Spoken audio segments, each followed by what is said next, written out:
कि अहम विधानसभा 5 की 5 जो हैं उन पर एग्जिट पोल के बारे में बात करने वाले हैं। चाहे हो फिरोजपुर, चाहे हो पुन्हना, चाहे हो नूह, चाहे हो सोहना विधानसभा और चाहे हो हतीन, हम पांचों की पांचों में आपको बताने वाले हैं अब की बार किसकी बनेगी सरकार। क्योंकि यहाँ पर लगातार चुनावी चर्चा का विषय बना हुआ था और कल चुनाव हो चुका है। यहाँ की हम एग्जिट पोल बताएंगे कि आपको क्या कुछ होगा मेवात क्षेत्र के अंदर। रिजल्ट आएगा 8 तारीख को, लेकिन 8 तारीख से पहले आप ये जान जाएंगे कि किसका बहुमत है भारी। तो बने रहिएगा इस वीडियो के साथ, और वीडियो अच्छी लगे ना तो इसको ज्यादा से ज्यादा शेयर करें। तो हम सबसे पहली बात करते हैं, सर कौन सी विधानसभा उठाते हैं सबसे पहले? देखो, मैं पुन्हाना उठाना चाहता हूँ क्योंकि वहाँ पे एक निर्दलीय उम्मीदवार है रहीसा, और रहीसा ने तो नाक में दम कर दिया है छो के। मैं पुन्हाना की बात करता हूँ सर। पुन्हाना से जैसे कि आप 2 उम्मीदवार, एक तो इलियास जी हैं और एक रहीसा हैं। इलियास जो चुनाव लड़ रहे हैं यहाँ से कांग्रेस से चुनाव लड़ रहे हैं, और मैं बात करूं रहीसा निर्दलीय चुनाव लड़ रहे हैं। यहाँ पर बीजेपी का बहुमत बहुत ही कम दिखाई दे रहा है। बिल्कुल बिल्कुल सही कहा आपने। अगर जो हम पुन्हाना की बात करें तो यहाँ पर भाई निर्दलीय और कांग्रेस में भारी टक्कर सी ऐसी लगती है। लेकिन हम इसमें बात करें लोगों के जिस तरह से रुझान आ रहे हैं, वो क्या कहती है एग्जिट पोल? देखो, रुझान का सिर्फ कहना यही है, मैं जहाँ तक जानता हूँ कांग्रेस, मुझे यहाँ पर जो इलियास जी है वो नंबर 1 चॉइस बनी हुई है लोगों की। यानी कि सबसे चाहता उम्मीदवार कांग्रेस के लग रहे हैं, लेकिन यानी फेवरेट के तौर पर इलियास जी निकल के कहीं ना कहीं आ रहे हैं। लेकिन इलियास जी की आप बात कर रहे हैं, हम बात करें इसके साथ कांग्रेस के यानी कि निर्दलीय उम्मीदवार की बात करें, रहीसा खान। क्या रहीसा खान भी लोगों के चाहते चेहरे तो हैं, लेकिन देखना होगा कि क्या कुछ बदलाव होता है। देखो, रहीसा खान फेवरेट चेहरे तो रहे हैं, लेकिन हो सकता है कि ऐसा बदलाव मुश्किल दिखाई दे रहा है इस बार तो। लेकिन आगे चुनाव में रहीसा को फायदा हो सकता है। लेकिन दोस्तों, आपको क्या लगता है इस विधानसभा सीट से? आप भी कमेंट करके जरूर बताएं। हम दूसरी विधानसभा की बात करते हैं। इस बार लेते हैं हम सोहना की हम बात करें तो दोस्तों, सोहना में भी मैदान जंग हुआ पड़ा है। हम सोहना की बात करें, वहां पर निर्दलीय भी अपना दबदबा दिखा रहे हैं। बात करें यहाँ पर बीजेपी के कैंडिडेट, यार बीजेपी के क्या कैंडिडेट, क्या स्थिति है। और भाई हम बात करें ना यहाँ पर सोहना विधानसभा के अंदर कांग्रेस के कैंडिडेट की, तो क्या कुछ स्थिति है? देखो, कांग्रेस का कैंडिडेट मैं फिर बता देता हूँ। यहाँ पर जो सीधे तौर पर टक्कर रही है, जो कल की यदि मैं बात करता हूँ, कल का जो हमने चुनावी एक्सपर्ट वहाँ पे हमारी टीम मौजूद थी, उनके अनुसार यदि मैं बात करता हूँ तो कहीं ना कहीं बीजेपी 1 नंबर पे दिखाई देती है। फेवरेट के रूप में बीजेपी निकल के आती है। इसका कारण ये रहा कि जो निर्दलीय उम्मीदवार थे, चाहे कल्याण सिंह हो, चाहे सुभाष बंसल हो, और चाहे अन्य हो, वो सभी निष्फल नजर आए। वो अपनी जो भीड़ थी उनके पीछे, उसको वोट में नहीं परिवर्तन कर पाए। यानी कि कहने का मतलब कांग्रेस और बीजेपी के बीच कड़ी टक्कर होने वाली है। कड़ी टक्कर इसलिए होने वाली है क्योंकि जावेद जी यहाँ से इस बार चुनाव हारते नजर आ रहे हैं कहीं ना कहीं। उसका कारण ये रहा कि जो मुस्लिम वोटर और जावेद के वोटर, दोनों का एक ही वोट बैंक था दोनों का, इसलिए कहीं ना कहीं वोट बटे हैं। और इसलिए हम कह सकते हैं कि बीजेपी की स्थिति कुछ साफ नजर दिखाई दे रही है। तो कहने का मतलब अपन साफ तो नहीं कह सकते, लेकिन जिस तरह से लोगों को फेवरेट कह सकते हैं, लेकिन जिस तरह से लोगों का यार रुझान आया है सोहना विधानसभा से, तो भाई हम जावेद जी की बात करें तो भाई जावेद जी तो तीसरे नंबर पर नजर आते हैं। जावेद जी ने मेहनत बहुत करी है, उनको हो सकता है देखो अपना समीकरण बदल भी जाए, क्योंकि तो चुनावी एग्जिट पोल है और हम तो यही चाहेंगे कि भाई जो कोई मेहनत कर रहा है उसी को फल जरूर मिले। तो आगे देखते हैं। लेकिन दोस्तों, आपको क्या लगता है इस विधानसभा सीट पर? आप कमेंट करके जरूर बताएं। बिल्कुल सही कहा। इसके साथ ही हम बात करें नूह विधानसभा की, तो नूह विधानसभा में क्या कुछ चल रहा है इसके बारे में? नूह विधानसभा में देखो, मैं फिर बता देता हूँ, यहाँ पर भी बीजेपी लगभग निष्फल नजर दिखाई दे रही थी। लेकिन बताया जाए त्रिकोणीय समीकरण यहाँ पे बैठा है लगभग। लेकिन मैं फेवरेट के तौर पर बात करता हूँ तो कांग्रेस के आफ्ताब जी फेवरेट आ रहे हैं। और सेकंड नंबर की यदि मैं बात करता हूँ, ताहिर हुसैन ने नाक में दम किया हुआ है। ताहिर हुसैन यहाँ पर बड़ा उलटफेर करते दिखाई दे सकते हैं सर।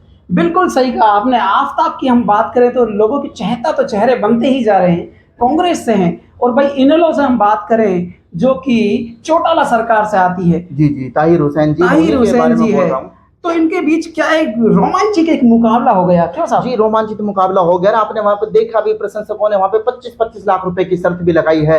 तो दोस्तों, आपके हिसाब से 25 लाख की शर्त और ये चुनाव कौन जीत रहा है, एक बार कमेंट करके जरूर बताएं। तो दोस्तों, मैं बता दूं आपको कि इस नूह विधानसभा क्षेत्र के अंदर यार कुछ ऐसा लगता है कांग्रेस और इनेलो के बीच ये टक्कर जी, कांग्रेस और इनेलो के बीच में टक्कर है। मैंने पहले भी आपको बताया था कि यहाँ पे जो एमएलए थे, पहले मैं बात करूँ सोहना की, वहाँ के एमएलए थे संजय सिंह जी। संजय सिंह का यहाँ पे ट्रांसफर किया गया और लोगों ने उनको बाहरी बताकर, कह सकते हैं कि बाहरी बताकर उनको थोड़ा सा चुनाव से बाहर किया है यहाँ पे। तो कहने का मतलब कांग्रेस और इनेलो को यहाँ पर बराबर की यानी कि एक दिलचस्प टक्कर होने वाली है, लेकिन जीतेगा तो कौन। लेकिन जिस तरह से लोगों का रुझान आया है वो मेरे को ऐसा लगता है कि लोगों को चहते चेहरे कुछ ऐसा लगता है कि कांग्रेस की इधर बढ़त लगती है। जी बिल्कुल बढ़त लगती है। आफ्ताब की आफ्ताब यानी यदि कोई टक्कर में है तो वो सिर्फ इनेलो वाला हो सकता है वहाँ पे टक्कर में, लेकिन आफ्ताब यहाँ पे ऐसा लगता है कि चुनाव लगभग निकाल चुके हैं। इसी के साथ अपन बात करते हैं हथीन की। जी। तो हथीन में क्या की स्थिति है? देखो हथीन में स्थिति लगभग यही बनी हुई है कि वहाँ पे भी कांग्रेस के उम्मीदवार नंबर 1 पर बने हुए हैं, मैं कहूँ तो फेवरेट तौर पर बने हुए हैं, और कहीं ना कहीं यह सीट भी कांग्रेस की झोले में डालने की कोशिश से फुल रहेगी उनके जो उम्मीदवार है, क्योंकि उनका जो जनता का रुझान है इस बार वो भी कांग्रेस की तरफ रहा। इस वजह से मैं कह सकता हूँ कि कहीं ना कहीं फेवरेट के तौर पर यहाँ पे भी कांग्रेस आने वाली है।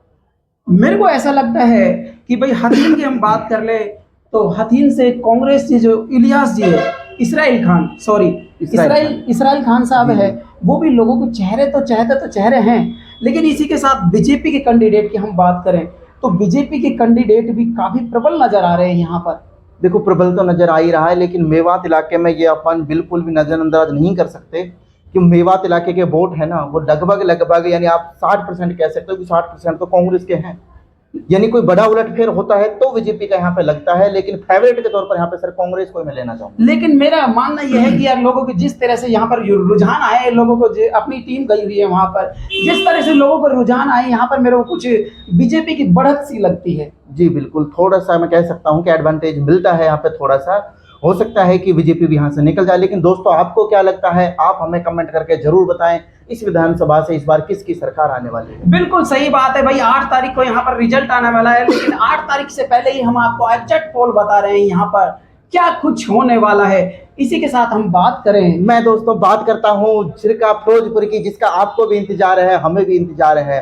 3 कैंडिडेटों के बीच में चुनाव इर्द गिर्द घूमता रहा, वहीं पर चुनाव पूरा घूमता रहा। कभी बताया कि हबीबनगर आगे है, कभी बताया नसीम का माहौल है, कभी बताया मामन खान का माहौल वहां पे बताया गया। बिल्कुल सही कहा आपने। जिस तरह से आप बता रहे हैं कि भाई जिस तरह से यहाँ पर लोगों का रुझान है, यार ऐसा लगता है कि भाई त्रिकोणीय समीकरण बन रहा है। लेकिन मैं अब आपको बात बता देता हूँ कि मामन खान के साजिशें काफी की गई मामन खान को फंसाने के लिए, लेकिन क्या है लोग वोट में नहीं बदल पाए और मामन खान यहाँ पे फेवरेट तौर पर नजर आ रहे हैं। लेकिन कुछ ऐसा भी सुनने में आया कि भाई नरेंद्र मोदी के साथ कुछ ऐसा। जी बिल्कुल, इनका एक भाषण ऐसा डिबेट में चला था जिसमें नरेंद्र मोदी को खुद को भी बोलना पड़ा था।